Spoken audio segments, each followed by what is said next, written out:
Hey friends, welcome back to Becoming Unbound, where we explore the journeys, challenges, and even triumphs of breaking free and building that life of your dreams. I'm your host, Carly Butler, and I'm here to inspire and empower you to embrace the unbound life, where possibilities are endless and freedom is yours to claim. So today, I am absolutely thrilled to be joined by Dawn, who is a dear client of mine and a fellow podcaster. So let's dive in and find out how Dawn is becoming unbound.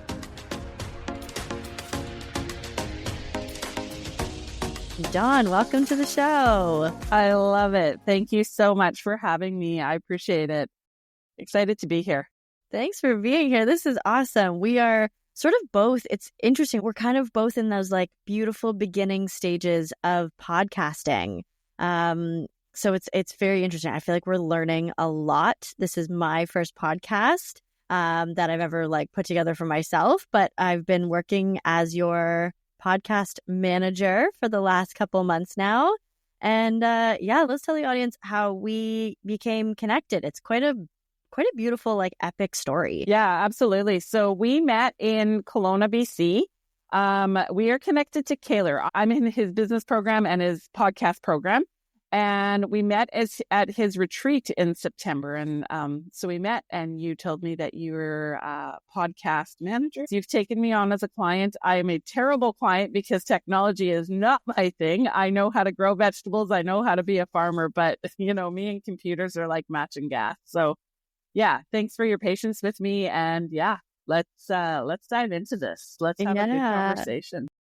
Yeah, it's amazing the impact that Kaylor Betts has had on both of our lives. It's really, really something special. Like, I don't think I've ever been connected to such a human being who is such a connector. Like, it feels like when we walked away from that retreat, like it literally just, I don't know, I walked away with a huge like group of friends and like we're talking still all the time. I met you, like we got to connect with his team. It just feels like these like awake communities that we end up embedding ourselves into. They're stronger than any community that I've ever been into. And I've been in like, whether it's an expat community or a yoga community, like I feel like I've always thought I knew the definition of community, and it feels like this is like next level. Like we have taken it to an entirely next level of what community means to me. And it's wild. I absolutely love it.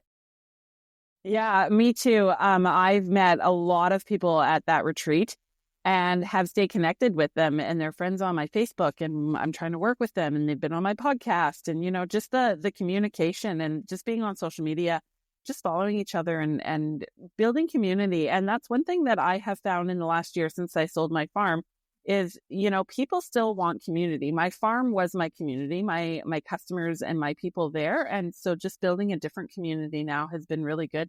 And I think people in society right now are really looking for community, looking for depth of relationship, looking for depth of human connection and things like that.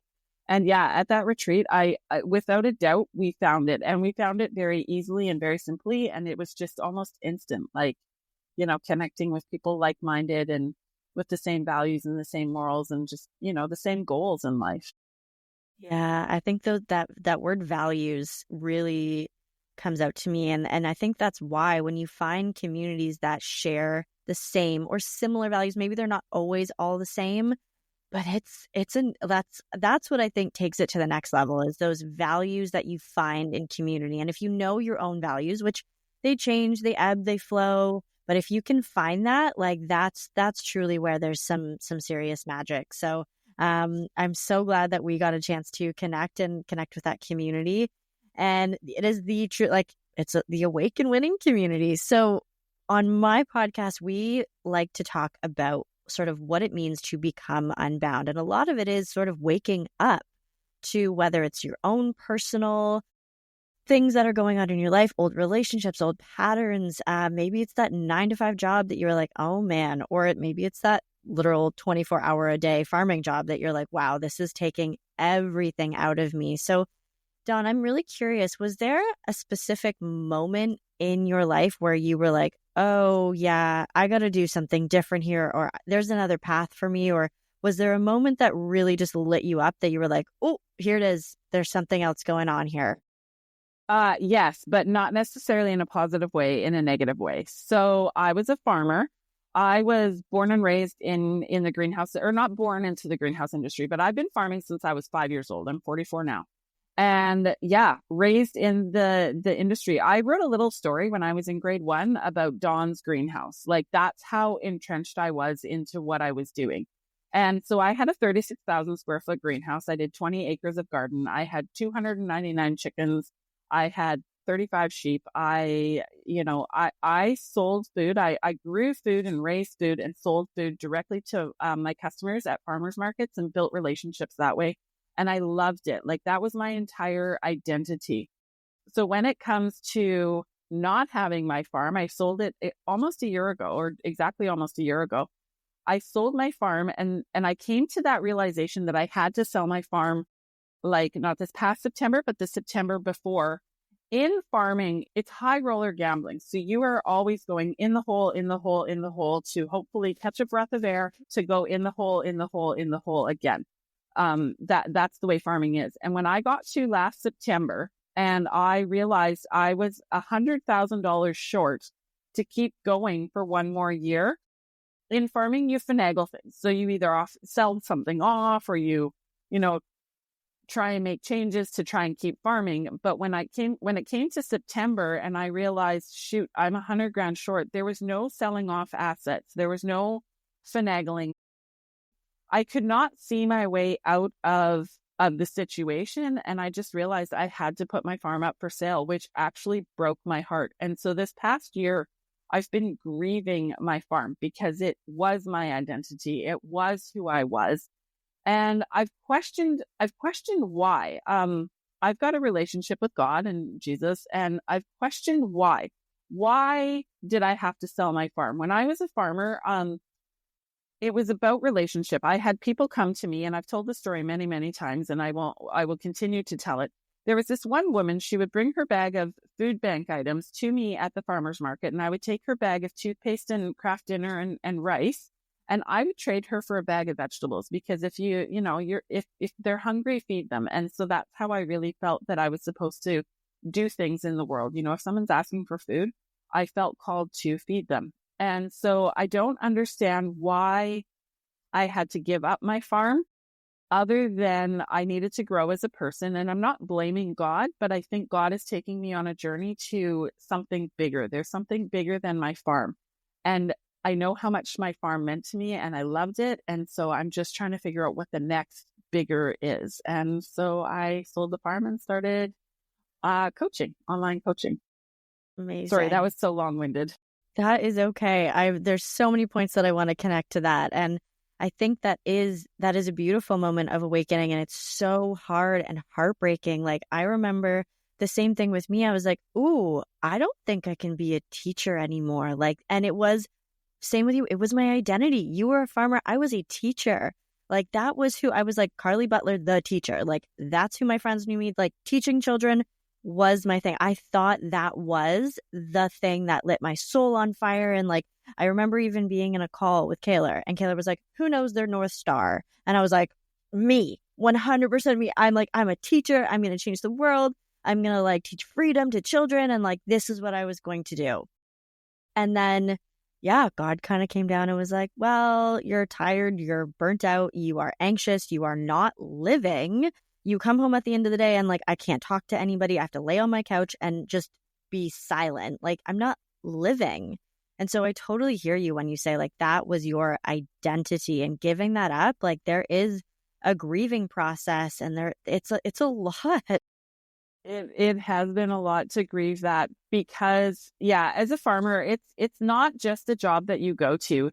I was on call 24 hours a day, 7 days a week, 365 days a year. It did not shut off. And to be honest, I thrived on it. I loved it. I wasn't burnt out doing it. I was frustrated that I couldn't keep going. Even if I broke even, I didn't even have to make money at it. Even if I would have broke even, I'd have been a happy camper. But it just wasn't where it was at. And so now I'm on the next journey, and I've been grieving this last year, and where's this going to take me? I'm curious about that. Well, and I think it's beautiful that I think a lot of it sounds like you are still in, and that's why I feel like I love the name Becoming Unbound, is because we are always becoming the next best version of ourselves. And I feel like you took that leap of faith by putting that for sale sign on your farm. That's probably, oh my gosh. And the amount of efforts that had gone into that, and you didn't let that, have you ever heard of sunken cost fallacy of all the costs that you put into something, and then you feel like that effort and the cost that you have in it has you basically stuck, and you've already invested too much into something to back away? It kind of reminds me of that, but it also reminds me of that big leap of faith that you had to take to be like, okay, I'm selling this, and God, I'm listening. Here you go. This is what I'm doing. And you're still in the process of not knowing what to do. And yet you're still showing up here every single day, trying to make it work, getting through the technology and learning so many new things. I bet you, if you think about you 5 years from now and thinking about you now, it would have been so different, right? Absolutely. I feel like Moses in the desert, for a biblical reference. He cast me out of my farm, and I'm just following, and I'm eating manna on the way, and I'm just trusting that the Lord has a bigger plan and a different plan for me, and he's shaping me and molding me on the journey. And yeah, it's been very different because I had administrative assistants on my farm, and when I had my store and things like that. So I'm used to running companies. I'm not used to starting from the ground and building a company from the very small stages.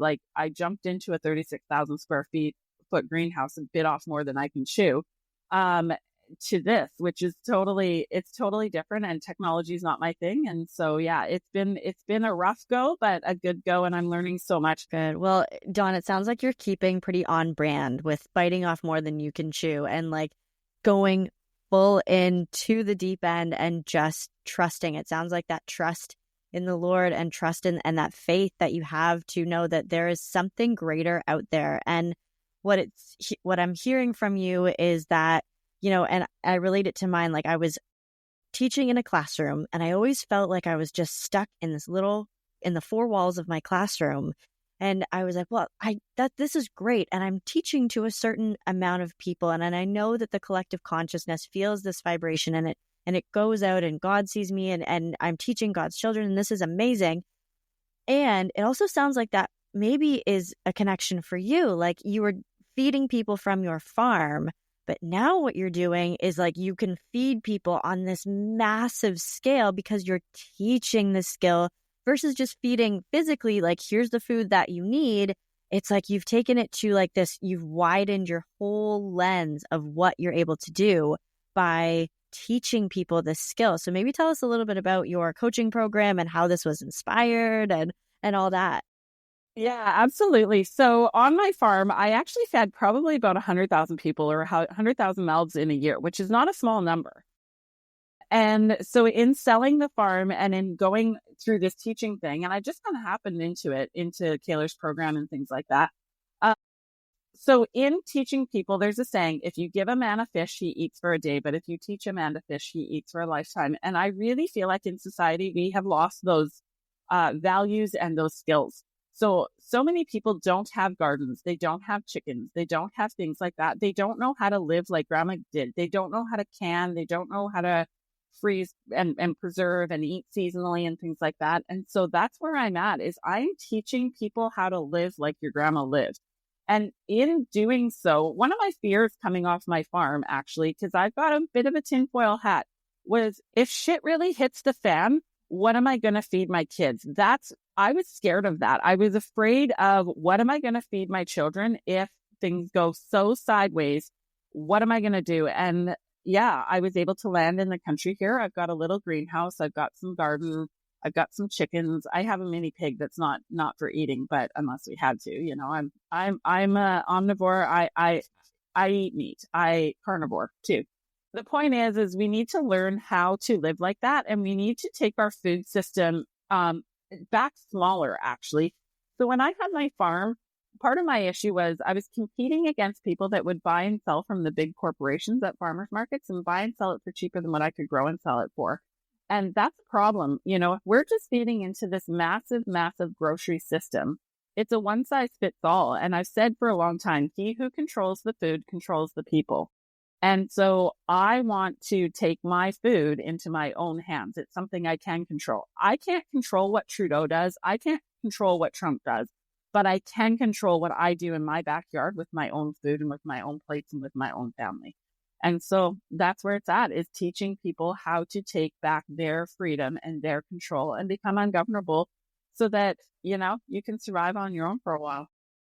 Yeah, wow. And so that leads me right into my next question of what does freedom look like for you in your life? Because there's so many ways to define that, whether that's free from government control, whether that's free from a mindset, free from a relationship, free from a job, financial freedom. Like there's so many different definitions of that. And it sounds like to me, your idea of freedom is that freedom of providing food and becoming sustainable so that you are free from the systems that feed you.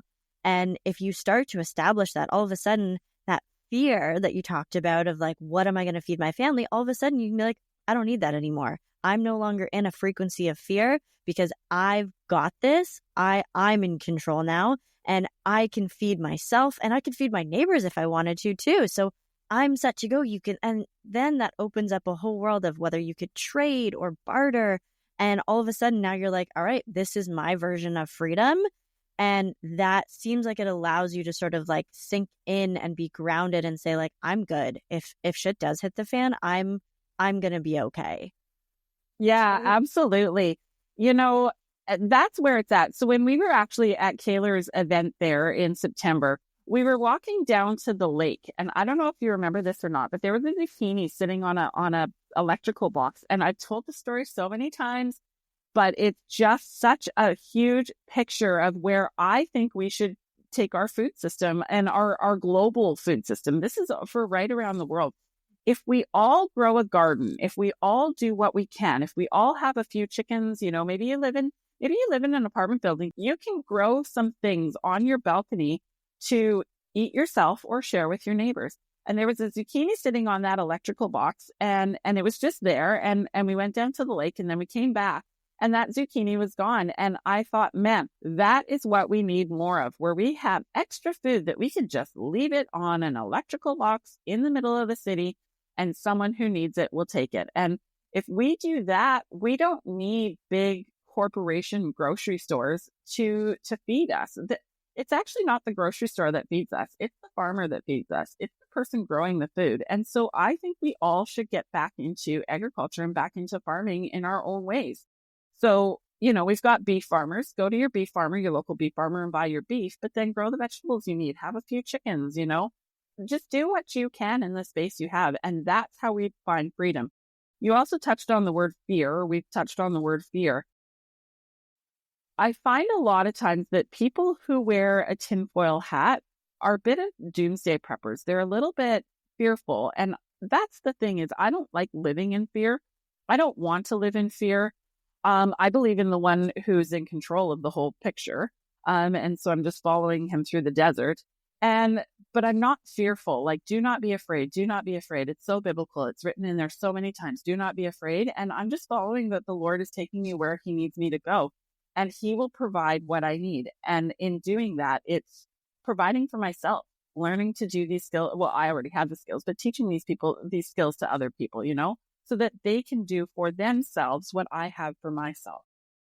That's amazing. That is so powerful. And I think, yeah, freeing yourself from the idea that you, like, let's say, you know, things shut down tomorrow and like you can just go out into your backyard and be like, yeah, I'm good. So, and I love the idea that like when you let go of that fear frequency, you all of a sudden are like, you've elevated your state immediately. Like that fear is so dense and so heavy. And if you're constantly living through this lens of like, no, like things are going to go wrong and I'm not prepared, then you can just live in this really low, dense frequency. And like, how is anything, I don't know, I can't imagine how anything would sort of proliferate or be created in that state, because it's so heavy. And so when you create that freedom for yourself or your community or your family, like all of a sudden you're like, I have the skills to, I know you've talked about even like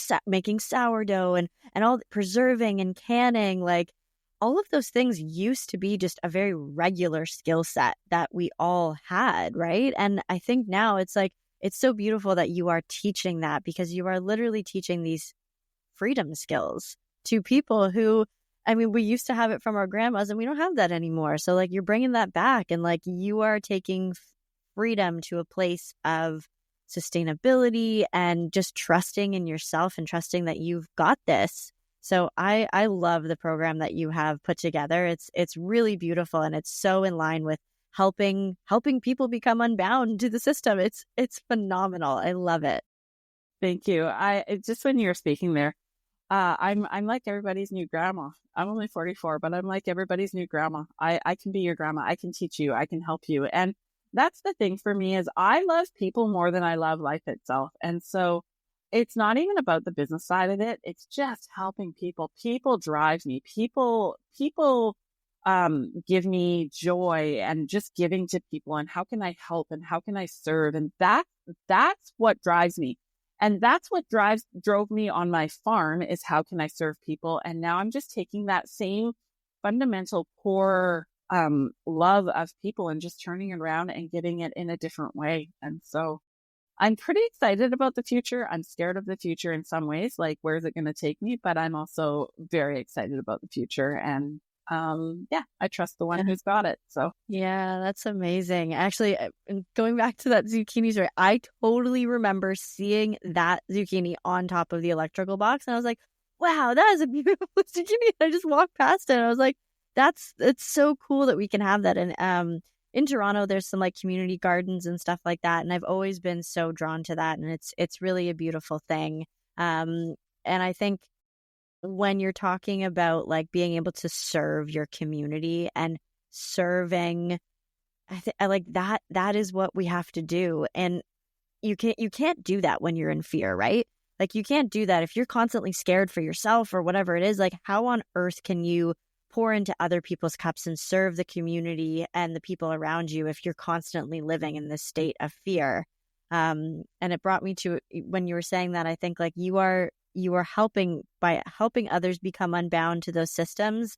Like you're filling up your own cup, the one that you used to get through farming, which is beautiful. And now you can actually like, you can serve an entire audience, which is amazing. thank you. Yeah. And that's what it is. But that's what I think we need to get back to. It's back to the whole word community. We talked about community at the beginning, and we'll bring it up again here. Like when you can work together as a community, when you can know your farmer, when you can shake the hand of the person that feeds you, when you can feed yourself and feed your neighbors, when you can work together, when you can trade some tomatoes for some basil and you both can have pasta sauce, like that is real community. And if you think back 100 years ago, we were smaller. We didn't have cell phones, which is, good in some ways, I think. And so you really worked with your friends and neighbors. You traded and you bartered, and our worlds were much smaller. And I think the problem in society right now is we've gotten so big. We've relied on this big grocery system. We've relied on this big bureaucracy. And with all of this big, yeah, it comes bureaucracy, rules, regulations, control, power. And we need to break away from that. I think the pendulum has swung so far that, yeah, we need to bring it back to more small communities, small local systems. And I think that's how we, the people, can change the world. I think we, the people, have the power to change the world. We don't need a government to tell us, or change it for us. We can do that within the system, within ourselves and within our own communities.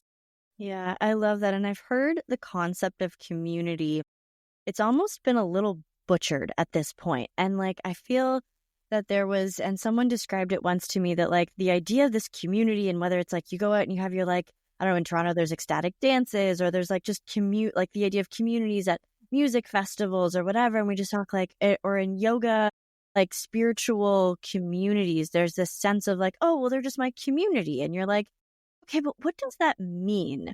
I feel like the older definition of community, like we used to rely on other people in our community to actually make things happen. Like you relied on the person down the street who would, sell you your eggs. And that was the only place that you could get it. So you had to be kind and nurturing to that. And you had to keep that relationship going.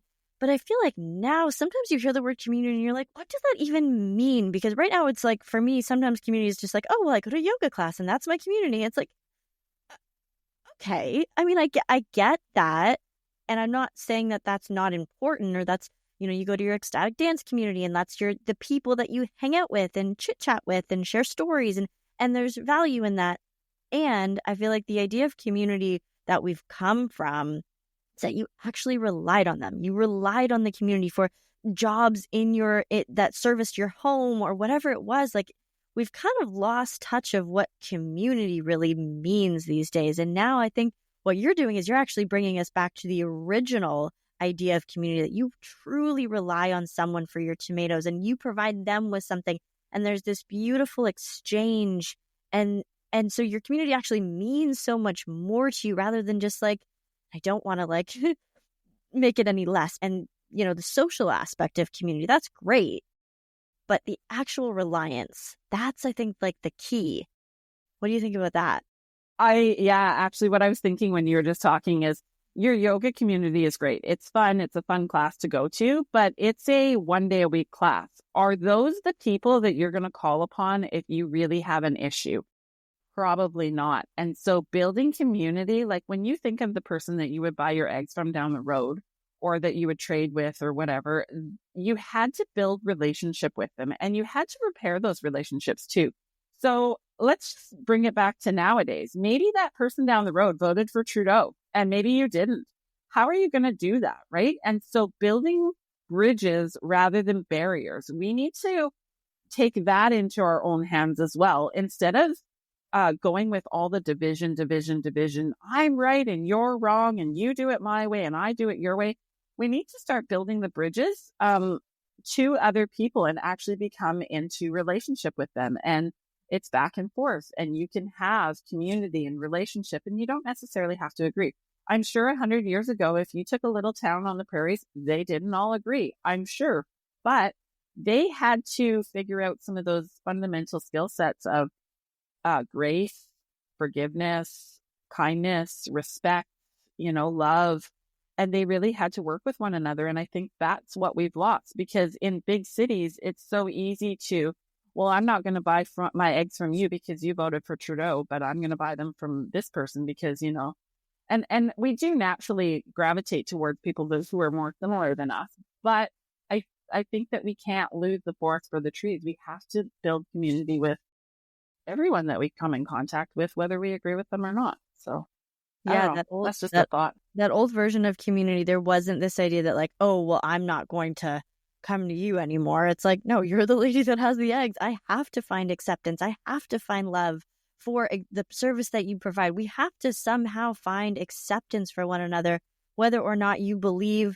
And I know back in the day, there wasn't this, I mean, maybe there was, I don't know enough about that, but maybe there wasn't this huge divide. But I feel like now we have the luxury of being like, oh, there's so much available. So if I don't like that person who I buy those things from or buy my candles from, I can just go find somebody else. Or if someone in my yoga community I don't get along with them, I can just remove myself or not talk to them because there's not a true sense of reliability on those people because you're like, well, it's just my yoga community. It's my social thing. I could just go to another studio or I could do this or I could do that. And it's like, no, and it's so big and luxurious and in big cities like that it's I don't know if it is a problem. It's a thing that we are definitely like, in small towns, I can imagine it's a lot different. Mm-hmm. Yeah, you have to in a small town, like your reputation. And that's what I used to say to my former customers is, if you're happy with me, all you have to do is post it on social media and I will like bow down to you because I don't want a bad reputation. Right. And so same thing in a community. I told my staff all the time, it's your job to make our customers happy. So in the height of COVID, I had my belief system. I thought it was crazy and I was an anti-masker, a kind anti-masker, but I was running a little store then. And most of my staff were on the same page. And so what we did during COVID was we had both sets of customers come in. We had the customers that were very afraid, wore their masks, wanted to follow the rules and things like that. And then we had the customers that, came in without masks on. And so what I told my staff is I said, we will be kind to both sets of people. And so my staff, they always wore a mask around their chin. And if someone came in with a mask on, they put their mask up.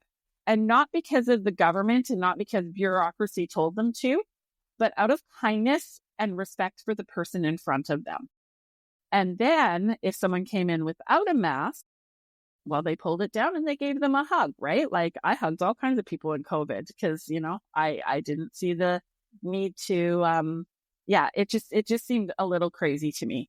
And so, but I was still very kind to the people who were different than me because they had different issues. And I think that's what we need more of is we just need more kindness and respect for people who are different than us. And I've actually got lots of friends who are very different than me. They vote very different than me. They live their lives very different than me. And I've had several of them say, Dawn, we like to talk to you because it lets us see into the other side without seeing all the crazy. And there's so much truth to that. When you actually meet a person, when you have relationship and friendship and relationship with another human being who's different than you, they become a person, they become a human being and not just an ideology. And so that's building bridges as well. Like how can we build the bridges to, live in community? I think and that is like, if you are constantly like living in fear or not feeling like you can like talk to a certain person or be a part of a community, like that's a bound life. Like you are bound to just your one ideology. And if you can break free of that and recognize that like, there may be some things that you're like, I totally 100% disagree with you on that. Holding that into me and like barring you from even being in creating a relationship with you, like what kind of a life is that? Is that a free life? Like I'm gonna guess probably not.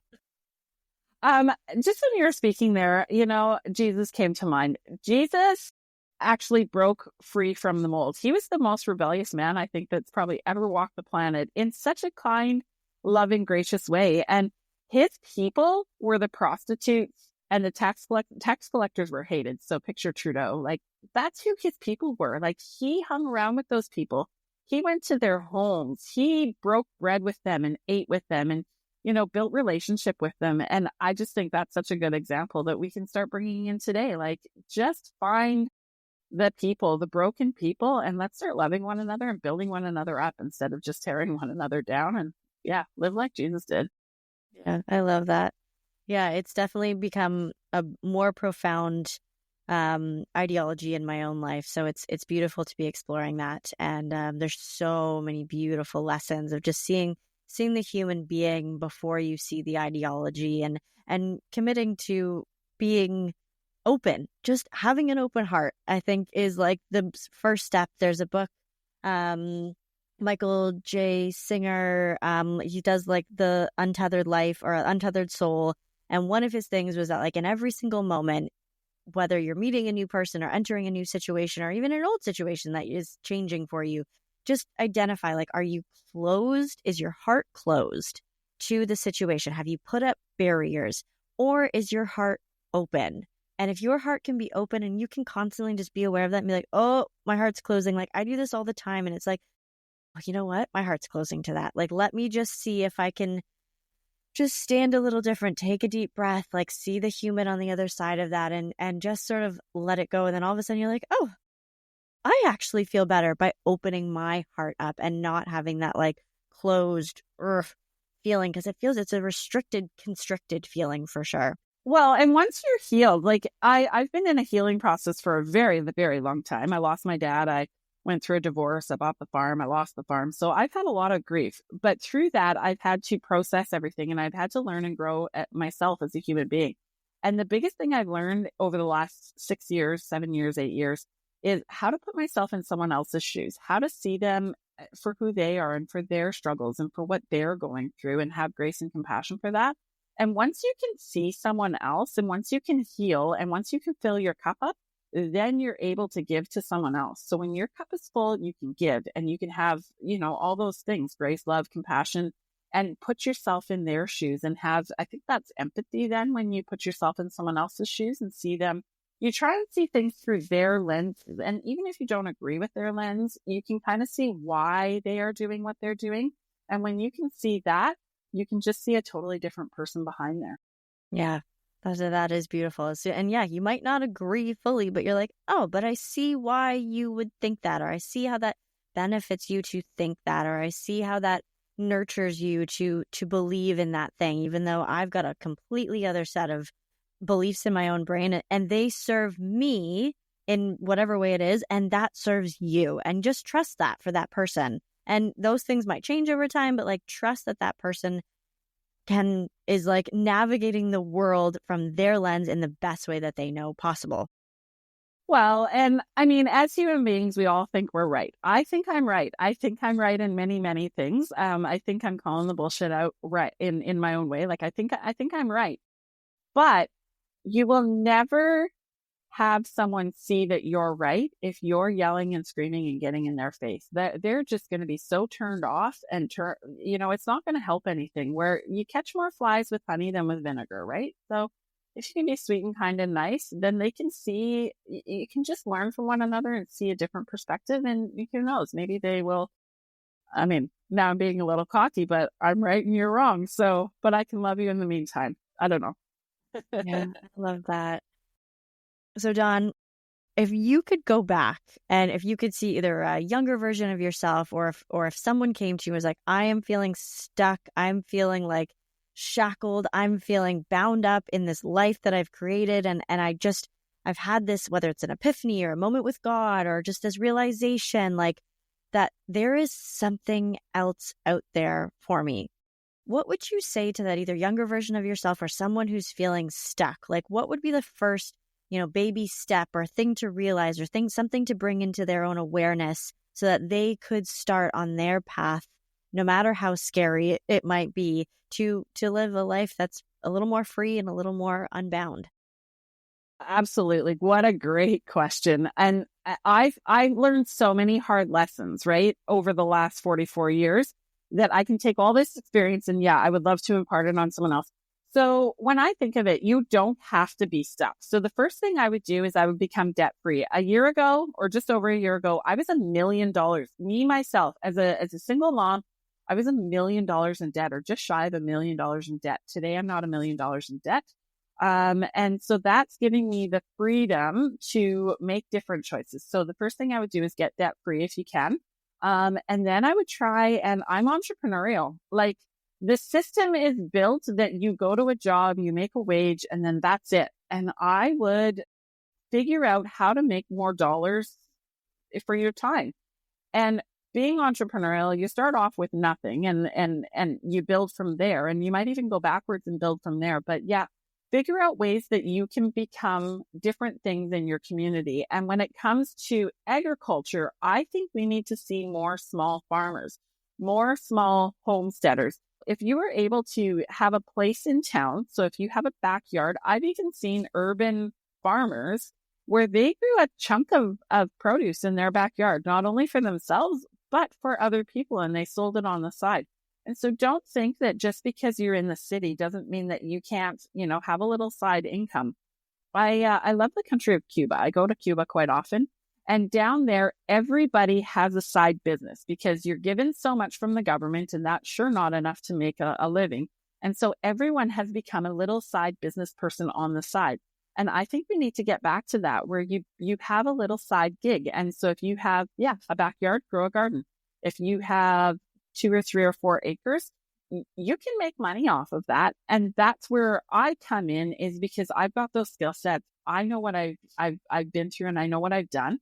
And hindsight 2020, I wouldn't have built a 36,000 square foot greenhouse. I would build a little hoop house. I would go smaller and scale up that way, instead of just going big and then trying to sell it all. I would bring it back smaller in a small community.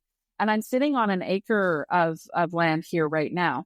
And my plan is I just ordered 150 laying hens, which will give me 150 eggs a day. Well, I can't eat that. So I've got to, sell it off the side.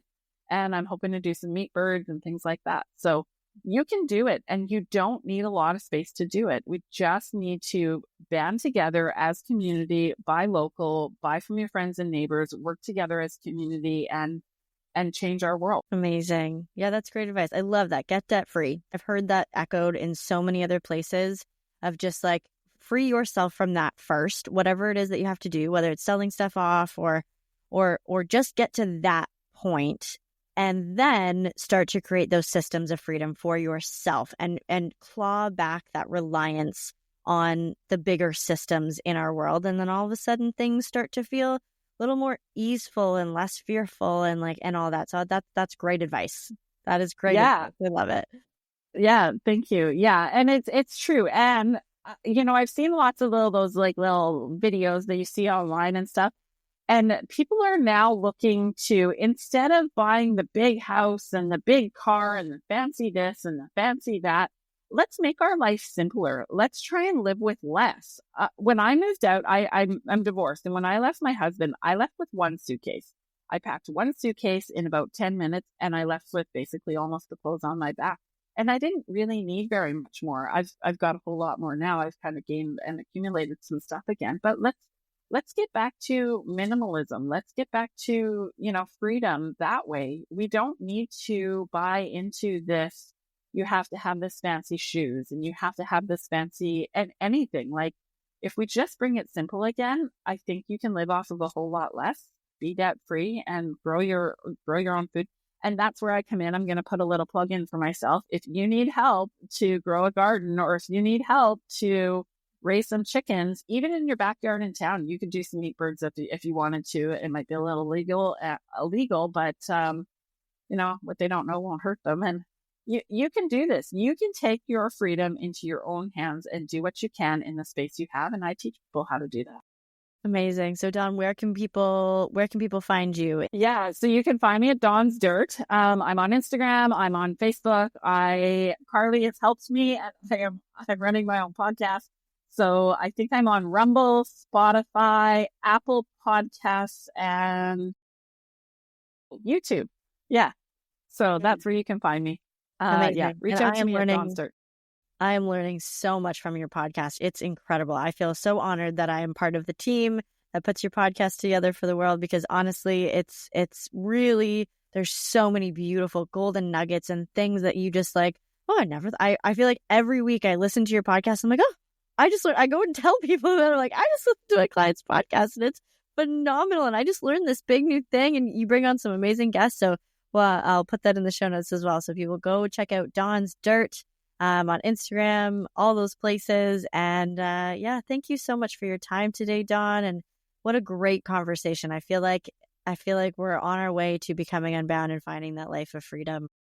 Absolutely. Thank you so much for having me today, Carly. I truly appreciate it. And let me tell you, I honestly could not do a podcast if it wasn't for you. I wouldn't even have it out. I'd be a puddle on the floor. I can grow food, but I sure cannot do what you do on a computer. So thank you for being on my team. And that's just it. You're on my team. We're a team and let's change the world.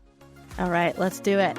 All right, Dawn, thanks so much. We'll see you on the next one.